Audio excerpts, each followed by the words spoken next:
यीशु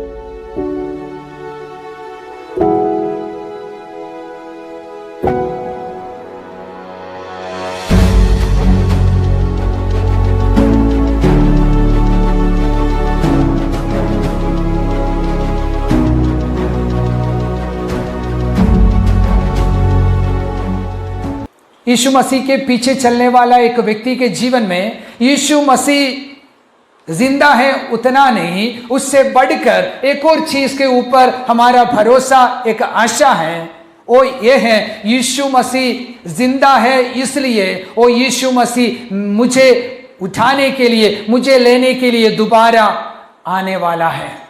hallelujah. यीशु मसीह एक दिन मुझे और आपको लेने के लिए दोबारा स्वर्ग राज्य में यीशु मसीह चले गया, वैसा ही दोबारा आएंगे ताकि मैं उनके साथ वो स्वर्गीय राज्य में प्रवेश करेंगे। हालेलुया। लेकिन दुखी बात यह है, आजकल काफी लोग और ज्यादातर लोग, विश्वासी लोग यीशु मसीह का दोबारा आगमन के बारे में बातचीत करने के लिए इतना इच्छा नहीं रखते हैं, क्योंकि आने वाले दिनों में, भविष्य में जो आने वाला यीशु मसीह के बारे में बातचीत करने से ज्यादा यीशु मसीह इस दुनिया में मेरे लिए क्या करेगा, इस दुनिया में मुझे क्या देगा, उसी के बारे में ज्यादा बातचीत करते हैं।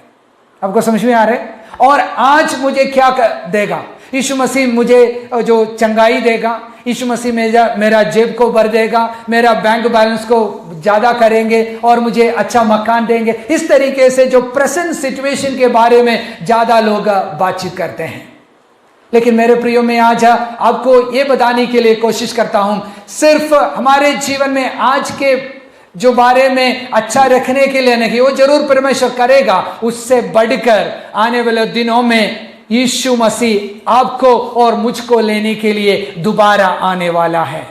हालेलुया। हम उसी संदर्भ में एक वचन को निकालेंगे, मत्ती रचित सुसमाचार 25वां अध्याय, उसका 1 से लेकर 13 तक हम पढ़ने के लिए कोशिश करेंगे। Matthew chapter 25 versus 1 to 13। जैसे हम देखा है, इधर ये जो 25वां अध्याय के जो शीर्षक में इस तरीके से लिखा है, 10 कुंवारियों का दृष्टांत। यीशु मसीह चेले लोगों के साथ बातचीत करने के समय ज्यादातर यीशु मसीह दृष्टांतों के साथ बातचीत किया है। उसी का मतलब इसलिए है, यीशु मसीह लोगों को कुछ स्वर्गीय राज्य का सच्चाई को समझाने के लिए, उस सरल रूप से उनको जो समझने का जो पृष्ठभूमि के द्वारा उनको ले चलने के लिए यीशु मसीह ने दृष्टांत को इस्तेमाल किया है। और एक और चीज है, दृष्टांत हम लोग देखने के समय ये दृष्टांत के हर पल्लुओं में और हर चीजों को लेकर हम लोग उसी का जो नया नया अर्थ ढूंढने के लिए कोशिश मत करना, क्योंकि यीशु मसीह ने एक सच्चाई, हर एक दृष्टांत में एक जो साधारण सच्चाई को, एक ही सच्चाई को बताने के लिए यीशु मसीह कोशिश करते हैं। आपको समझ में आते होंगे, यीशु मसीह ने एक कहानी बताया है, तो वो कहानी के हर व्यक्ति और हर चीज उसी में शायद मान्यता नहीं रखता है, लेकिन यीशु मसीह एक जो सबसे सब लोगों को समझाने के लिए, एक सच्चाई को बताने के लिए कोशिश करता है। इधर भी ये कहानी के दृष्टांत के समय भी हम ये देखना जरूरी है, इधर 10 कुंवारियों के बारे में लिखा है। आपको भी थोड़ा बहुत समझ में आए होंगे, एक शादी के पृष्ठभूमि में ये चीज बताया है। और लेकिन इधर आप देखें तो पता चलेगा, इधर जो दुल्हन के बारे में लिखा नहीं है, दुल्हा के बारे में लिखा है। और दुल्हन के साथ चलने वाली 10 कुंवारियों के बारे में इधर लिखा है। उसे उधर जाने से पहले मैं आपको बताना चाहता हूं, ये जो दृष्टांत यीशु मसीह किस संदर्भ में बातचीत किया है। अगर ये संदर्भ को जानने के लिए हमको इसका एक जो अध्याय पीछे जाएंगे, और इधर यीशु मसीह से जो लोग बातचीत कर रहे, स्पेशली चेले लोग बातचीत कर रहे, और उसी संदर्भ में यीशु मसीह से पूछा है, जो यीशु मसीह आपका आगमन और ये दुनिया के अंत के संदर्भ में उसी का चिन्ह क्या होंगे करके यीशु मसीह से उनके चेले लोग पूछने लगा। और यीशु मसीह ने उनको बोला है, मैं जो दोबारा आएंगे और मेरा आना और ये दुनिया का जो अंत के समय में ऐसा ऐसा होने वाला है करके यीशु मसीह ने 24वां अध्याय में बहुत कुछ चीज बताया उनके साथ। उसी के कंटिन्यूस में और उसके कंटिन्यूएशन में यीशु मसीह ने ये 25वां अध्याय में भी काफी चीज उनके साथ बातें किया है। और ये जो दृष्टांत के द्वारा यीशु मसीह ये बताने के लिए कोशिश करता है लोगों को तैयार रहना बहुत जरूरी है। इसका मतलब यीशु मसीह का आगमन के बारे में वचन में लिखा है, इधर तक यीशु मसीह खुद नहीं जानते, पिता परमेश्वर के अलावा किसी को भी उस घड़ी के बारे में, उस समय के बारे में जानता नहीं है। इसलिए सब लोग यीशु मसीह के जो इंतजार में लोग अगर रखते तो ये सारे लोग उस घड़ी के लिए अपने आप को तैयार करना बहुत जरूरी होता है। अभी हम लोग इस जो दृष्टांत में हम देखेंगे, मैंने आपको बोला है इधर एक दुल्हन के बारे में लिखा नहीं है, ये जो शादी कहाँ हो रहे, किस तरीके से हो रहे, उसी के बारे में भी लिखा नहीं है। लेकिन यीशु मसीह इस दृष्टांत में ज्यादातर एक कुंवारियों के बारे में बातचीत करता है। इसका मतलब क्या है, ये जो 10 कुंवारियों के बारे में, उनके जो तैयारी के बारे में इधर लिखा है। यहूदी परंपरा में मैंने जो अलग अलग किताब में भी देखा है, यहूदी परंपरा में जो शादी के समय इनका शादी 1 दिन और 2 दिन में खत्म नहीं होता है। जो इधर पहाड़ी क्षेत्रों में भी ऐसा होता है, शायद ज़्यादा दिन तक शादी के जो अलग अलग रस्म होते रहता है। जो यहूदी परंपरा में भी ऐसा था, जो शादी जो बातचीत हुआ है दोनों परिवारों के साथ, जो उनके जो सगाई होने के बाद शादी तक काफ़ी समय लेता है। उतना ही नहीं, उसके बाद जो शादी करीबन 7 दिन 10 दिन तक चलते रहता है। उसी के बीच में एक दुल्हन को तैयारी करने के लिए समय देता है और उनके साथ काफ़ी लड़कियों को भी जो छोड़ देता है ताकि ये दुल्हन को अच्छी तरीके से सजाने के लिए, उनको तैयार करने के लिए। और जो दुल्हा और उनके जो 7 लोग, ये जो आखिरी दिनों में जो शादी खत्म होने से कुछ दिन पहले कभी भी इस घर में जो दुल्हन के घर में विजिट कर सकता है। और उसी समय में ये जो उनके साथ जो कुमारियां हैं, वो लोग भी उनके साथ ये जो दुल्हा को जो रिसीव करने के लिए, स्वीकार करने के लिए उनके साथ चलने वाला एक रीति उस जमाने में होते थे। उसी संदर्भ में ये दृष्टांत भी यीशु मसीह ये चेले लोगों के सामने बताता है।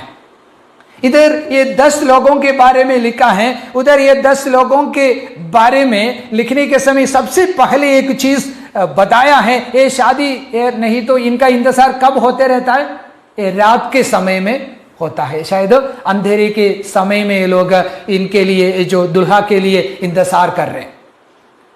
और इनके हाथ में एक चीज है, उसी का नाम क्या है, ये लोग अपने अपने हाथों में एक मशालों को लेकर, एक दीप को लेकर ये लोग चलता है। ये मशालों शायद आप लोग आज के जो हमारे क्या बोलते हैं दिया और उस तरीके का चीज नहीं है, उसी के शायद हमारे जो पृष्ठभूमि हम देख सकते हैं, शायद जो उसी के अंदर मिट्टी तेल डालकर जो जलाने वाला जो मशालों को आप शायद देखा होगा। और उसी समय में भी ऐसे कुछ तेल डालते हुए ये जो दीवट को ये जलाते थे। ऐसा एक दीवट ये लोग हाथों में लेते थे और जब जो दुल्हा आने के समय अपने जो दीवट को जलाना होता है और जो शादी के अंदर वो जो शादी जहां होते हैं उसी स्थान में प्रवेश करने के लिए, ऐसा उनका एक रीति था, एक रीति रिवाज थे।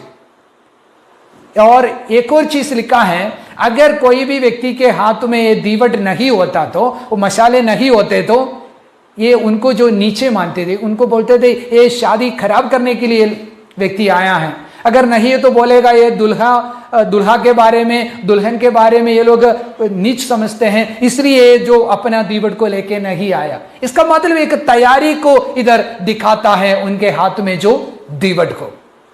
इधर यीशु मसीह एक कहानी में ये बताता है, इसमें एक और बार हम पढ़ेंगे जो 3 और 14 वचन को। मूर्खों ने अपनी मशालें तो ली, परंतु अपने साथ तेल नहीं लिया, परंतु समझदारों ने अपनी मशालों के साथ अपनी कुपिया में तेल भी भर लिया। देख लीजिए, इधर 2 प्रकार के जो कुंवारियों को इधर एक्सप्लेन किया है। ये जो 10 कुंवारियों में से 5 कुंवारियों मूर्खे बताते हैं, अपने आप को नहीं, तो उनके बारे में इधर एक कहानी में क्या बताता है? मूर्ख। ये मूर्ख बुलाने का क्या रीजन है? और जो उनके हाथ में तो दीवट तो लेके आया, लेकिन उनके साथ तो कुप्पियां लेके नहीं आया। कुप्पी के अंदर उनको तेल भी लेके आना था, लेकिन वो तेल लेके नहीं आया है। लेकिन जो समझदार जो व्यक्ति है, समझदार 5 कुंवारियां हैं, वो उनके हाथ में दीवट और मशाले देख सकते हैं, साथ ही साथ उनके हाथ में जो कुप्पी के अंदर तेल भी इनके हाथ में प्राप्त हुआ है। मेरे प्रियो, ये जो कुंवारियां आज के कलीसिया को दिखाता है, और ये कुंवारियों के पृष्ठभूमि के बारे में बताने के लिए और किस तरीके से आया उसी के बारे में आज मैं बातचीत नहीं करूंगा, लेकिन आज एक कुंवारियों के तैयारी के बारे में कुछ चीज मैं आपके सामने बताना चाहता हूं। सबसे पहले हम ये देख सकते हैं, इनके हाथ में जो मशाले और जो दीवट उनके हाथ में है, लेकिन दीवट किसी भी तरीके से मान्यता नहीं दे रहे जब तक उसके अंदर जो तेल होता है। समझ में आ रहे? अगर तेल नहीं होता तो आपके दीवट कितना भी अच्छा हो और आप कितना भी दीवट लेके चलते तो भी कुछ फायदा नहीं होता है। मेरे प्रियो, आज मैंने आपको बोला है, मसीह जीवन के जो तैयारी के बारे में बातचीत करने के समय काफी बार हम सोचता है, हम बताता है, मैं यीशु मसीह को पा लिया है, मैं यीशु मसीह के बारे में जानता हूं, मेरे पास सब कुछ आइडिया है, यीशु मसीह कौन है, क्या करता है, किस तरीके से काम करता है। लेकिन यीशु मसीह के आगमन के लिए तैयार होने वाला लोगों के सामने ये जो दृष्टांत इस तरीके से बताता है, हम ऐसे मूर्ख कुंवारियों के जैसे नहीं बनना है। मूर्ख कुंवारियों के हाथ में मशाला तो जरूर देखा है, लेकिन जो उनके मशालों के अंदर ऑयल नहीं तो तेल नहीं था।